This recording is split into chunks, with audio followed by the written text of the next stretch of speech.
Assalamualaikum warahmatullahi wabarakatuh. Waalaikumsalam warahmatullahi wabarakatuh. Selamat siang Ibu-ibu guru TK Negeri Peminawai juga. Alhamdulillah ya, hari ini kita lengkap personilnya bisa mengikuti evaluasi dari kinerja yang ada di PMM. Hari ini kita akan melakukan evaluasi terkait penerapan kurikulum merdeka di kelas ibu masing-masing.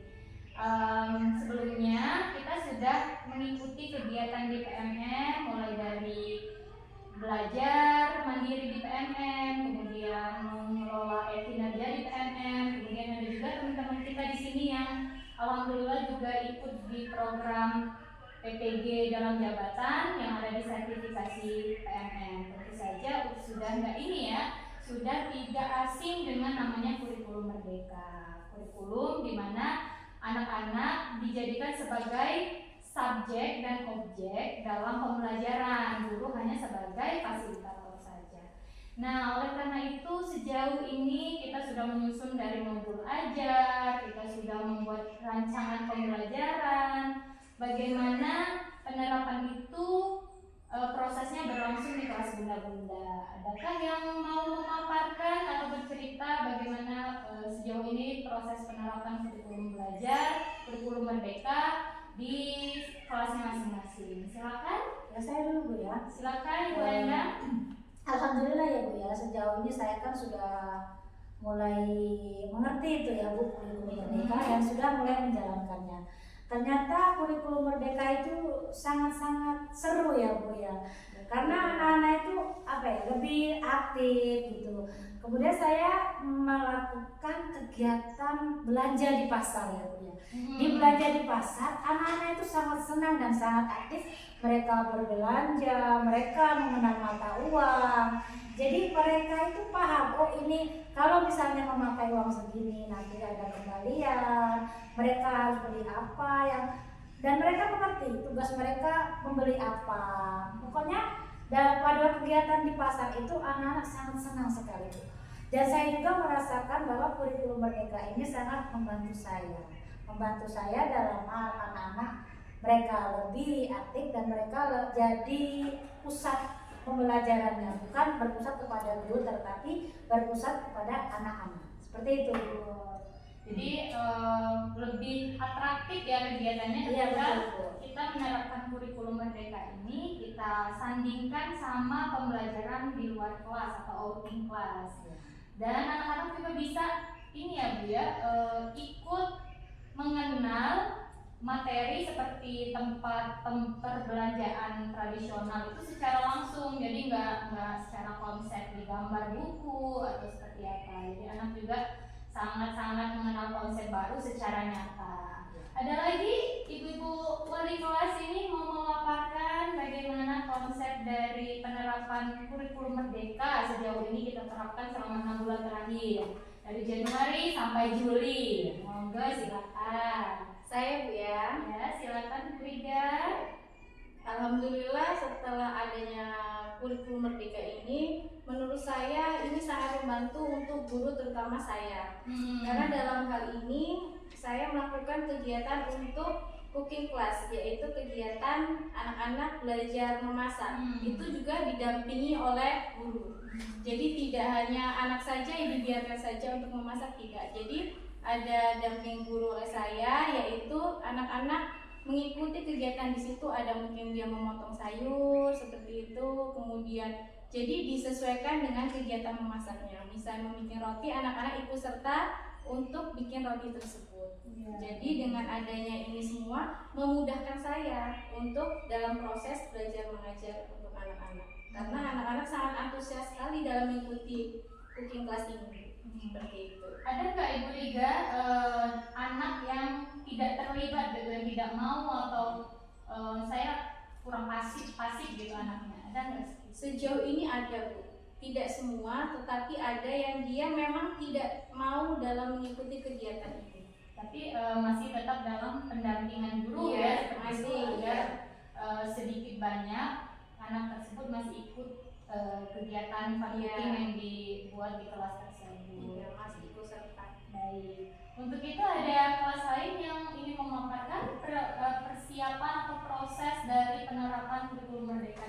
tugasnya. Saya Bu, Silakan Ibu Yuni. Alhamdulillah untuk guru merdeka peserta didik bebas memilih sumber belajar sendiri. Contohnya kayak yang kelas kami lakukan itu kunjungan ke tempat pijat atau profesi. Iya. Nah, kebetulan pengalaman kami itu kita ke puskesmas. Nah, di sana kita mengenalkan tentang profesi seorang dokter, perawat, bidan. Iya. Dan ternyata memang ketika mengenalkan profesi dengan orang yang langsung tuh anak-anak lebih mengerti ya.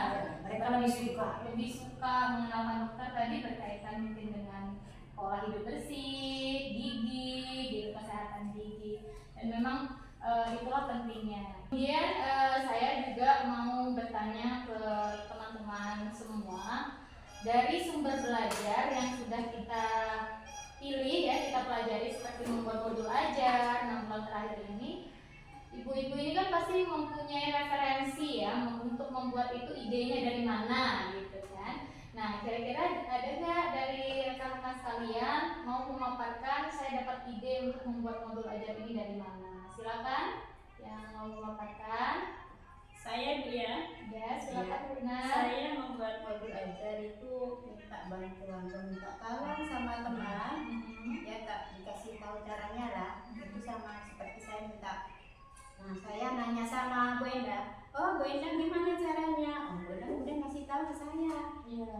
Oh, begini Bu Nah. Kemudian saya itu oh ya. Ya, terima kasih. Kemudian ini saya ngambil media ininya dari lingkungan ya Bu ya. Contohnya saya dari lingkungan sekolah ini banyak Bu, dari saya ambil dari media alam Bu ya. Seperti ada pohon pisang, pohon batang ubi, itu saya ambil dari daunnya dan itu rantingnya. Kemudian anak-anak juga sangat senang Bu. Oh ya, anak-anak kemudian suruh ngambil dari pohonnya sendiri. Pohonnya langsung Iya, ya. anak-anak langsung sendiri ambil dari batangnya. Kemudian anak-anak bikin sendiri. Bu gurunya ngasih tahu ya ini bahan anak. Kemudian anak-anak bikin. Anak-anak sangat senang Bu bikinnya. Kemudian anak seperti contohnya Bu ya, ini bikin kalung, bikin gelang. Dari bahan alam. Ya dari bahan alam Bu ya yang dibikin dari media. Terima kasih Itu aja, Bu. ya pemaparannya. Jadi memang sumber belajarnya dari rekan sejawat salah satunya, kemudian dari lingkungan sekolahnya langsung dilihat sumber daya alam yang bisa dimanfaatkan apa Iya. ya. Ada lagi rekan yang lain, silakan. Saya Bu. Silakan Bu Sri. Ya, terima kasih. Alhamdulillah ya Bu, sekarang semenjak ini sekolah memakai kurikulum merdeka, itu kita semakin mudah untuk belajar. Baik untuk anak murid atau untuk guru. Apalagi sekarang kan itu ada PMM ya Bu ya. Jadi guru itu belajar dari PMM, belajar secara mandiri, dan di situ banyak sekali materi-materi untuk membuat modul ajar.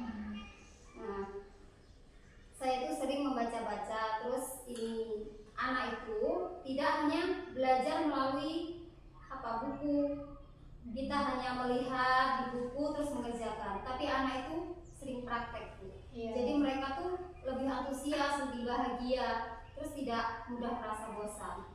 Seperti kemarin Bu, saya melihat contoh di PMM itu, terus saya terapkan di kelas, membuat ini pengenalan warna ya Bu, mencampurkan warna.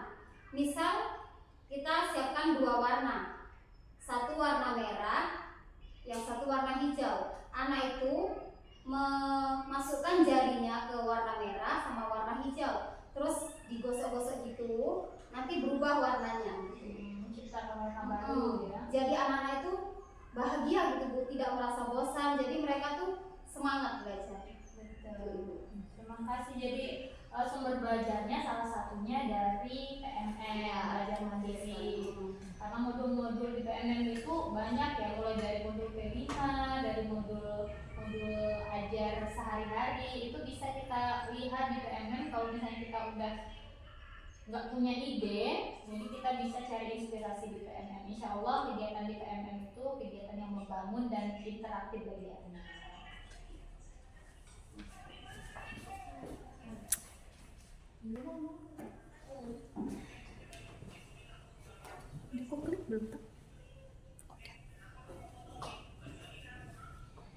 Alhamdulillah ya ibu-ibu, kita sudah memaparkan. Nah sekarang saya mau tahu, mungkin nih di antara ibu-ibu ada yang punya kendala ketika penerapan kurikulum merdeka ini. Bisa dari kendala di dalam, bisa kendalanya di luar, atau selama proses pembelajaran berlangsung. Ada nggak dari ibu-ibu yang mau bercerita apa kendalanya biar bisa kita cari solusinya dan evaluasi bareng-bareng. Silakan. Saya Bu ya, kalau saya kendala sih bukan, cuma kadang saya itu masih bingung menentukan CP.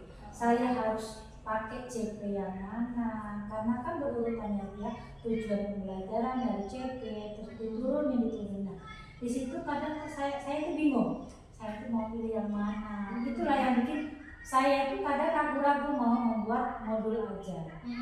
Tetapi itu bukan penghalang saya tidak mau belajar ya Bu. Saya terus belajar karena belajar kan nggak cuma dari satu hal gitu ya. Saya lihat di PMM, di YouTube, di TikTok, di Google, banyak sekali tempat saya untuk belajar. Bahkan saya juga sering bertanya sama kepala sekolah atau teman yang lain yang sudah pernah mengikuti guru penggerak pun juga ada ya. Saya bertanya ke mereka bagaimana caranya. Jadi senang saya Bu, ternyata tidak serumit dan sesusah yang saya bayangkan. Karena mungkin saya belum paham, jadi terkadang saya stres sendiri gimana cara membuat CP-nya ini gimana, dituruninnya gimana. Tapi alhamdulillah berkat adanya banyak sekali aplikasi entah Canva, entah apa itu, jadi memudahkan saya untuk bisa menentukan CP apa yang saya akan gunakan. Seperti itu. Jadi kendala saya itu ada di cara menentukan CP. Tapi alhamdulillah dari belajar sedikit demi sedikit saya mulai mengerti. Jadi ibu sudah punya opsional solusi ya ketika misalnya kendala ini terjadi, saya harus makin belajar dari sumber yang lain nih biar saya paham, dan tentu saja bertanya ke yang lebih paham juga seperti teman yang sudah menjadi guru penggerak atau kepala sekolah, agar apa ya isi dari yang mau kita serap itu sempurna gitu, nggak dari layar aja, nggak dari TikTok atau nggak dari Canva, tidak dari PMM saja, tapi kita punya rekan yang memang sudah menerapkan kurikulum merdeka lebih dulu. Ada lagi teman yang lain yang mau memaparkan kesulitan atau kendala yang dialami? Silakan. Saya Ya, silakan Bu Liga. kalau saya ini untuk kesulitan ataupun kendalanya di asesmen penilaian anak. Jadi kadang itu titik fokus anak tidak menentu, kadang hanya yang banyak bermain, yang seperti itu. Jadi untuk materi yang saya sampaikan mungkin itu terlalu singkat. Jadi materi yang saya sampaikan itu bisa untuk saya sampaikan di awal pembelajaran seperti itu. Karena kadang anak sibuk dengan bermain, ngobrol dengan teman seperti itu. Jadi mungkin untuk penilaian itu ke anak saya tidak langsung semua anak saya nilai di hari itu. Jadi bisa keesokan harinya satu hari itu dengan penilaian itu satu anak seperti itu. Iya, jadi dibagi sesi ya Bu Liga ya untuk menilainya, untuk memudahkan guru juga. Tapi sejauh ini alhamdulillah lancar ya Bu ya. Alhamdulillah lancar.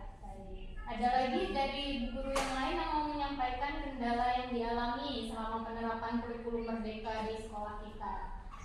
Saya Bu, kalau saya alami itu di mindset warga sekolah, contohnya di wali murid. Jadi beranggapan wali murid itu dengan kurikulum merdeka, mereka beranggapan kita tidak belajar, hanya bermain-main saja di sekolah. Contohnya kalau kita seandainya di luar kelas mereka belajar outdoor di luar, berpikirnya wali murid itu kita hanya bermain, tidak belajar. Maunya wali murid itu belajar itu dengan menulis atau membaca. Dengan itu solusi kami itu menerapkan parenting. Parenting itu pembelajaran yang ada di sekolah, kita sampaikan ke wali murid bahwasanya belajar itu tidak hanya menulis dan membaca. Terima kasih pemaparannya. Jadi sudah ketika memang ada kendala dari wali murid yang tidak mengerti konsep kurikulum merdeka, karena mereka kan melihat pembelajaran di TK itu kok hanya main saja gitu, sedangkan memang konsep kurikulum merdeka di PAUD itu adalah bermain konsepnya. Tapi mereka menyangka bahwa anak di sekolah, khususnya sekolah kita, itu tidak belajar, tidak pernah belajar, tapi hanya main-main saja. Jadi memang perlu ada ya parenting, semoga 6 bulan selanjutnya sampai tahun-tahun berikutnya kita bisa memberi pemahaman yang baru kepada wali murid, sehingga wali murid juga paham, wali murid juga support, mendukung program-program kita juga melaksanakan pembelajarannya juga enak. Baik bunda-bunda, saya sangat berterima kasih karena sejauh ini penerapan kurikulum merdeka di sekolah kita 6 bulan terakhir saya lihat memang sudah banyak progres baiknya, walaupun tentu masih ada kendala-kendala yang harus kita pelajari semakin hari, semakin banyak ya pembelajaran yang harus kita dapat. Mungkin dari forum teman-teman semua mengikuti pelatihan, ada juga teman-teman yang dikirim kemarinnya, kemudian dikirim ke Bandar Lampung, kemudian ada teman guru penggerak yang kita hadirkan di sini yang nanti akan menolong kita membuat modul ajar dan memahami CP, asesmen dan lain sebagainya. Tapi sejauh ini 6 bulan terakhir saya sangat bersyukur bunda-bunda semua optimal menerapkan pembelajaran menggunakan kurikulum merdeka, dan insya Allah juga kita menjadi salah satu sekolah non penggerak yang menerapkan implementasi kurikulum merdeka secara nyata dan utuh. Mudah-mudahan semakin baik akreditasi sekolah kita, guru-guru semakin sejahtera, dan semua pembelajaran kurikulum bisa berjalan dengan sebenar-benarnya. Mungkin nanti 6 bulan depan kita akan diskusi lagi terkait apa kendala-kendala atau kira-kira kita mau bangun komunitas belajar seperti apa lagi agar sekolah kita ini semakin baik. Itu ya bunda-bunda. Terima kasih atas kerjasamanya, terima kasih atas idenya, dan masukan-masukan bunda-bunda akan saya tampung dan kita akan diskusikan di program kita selanjutnya. Sekian.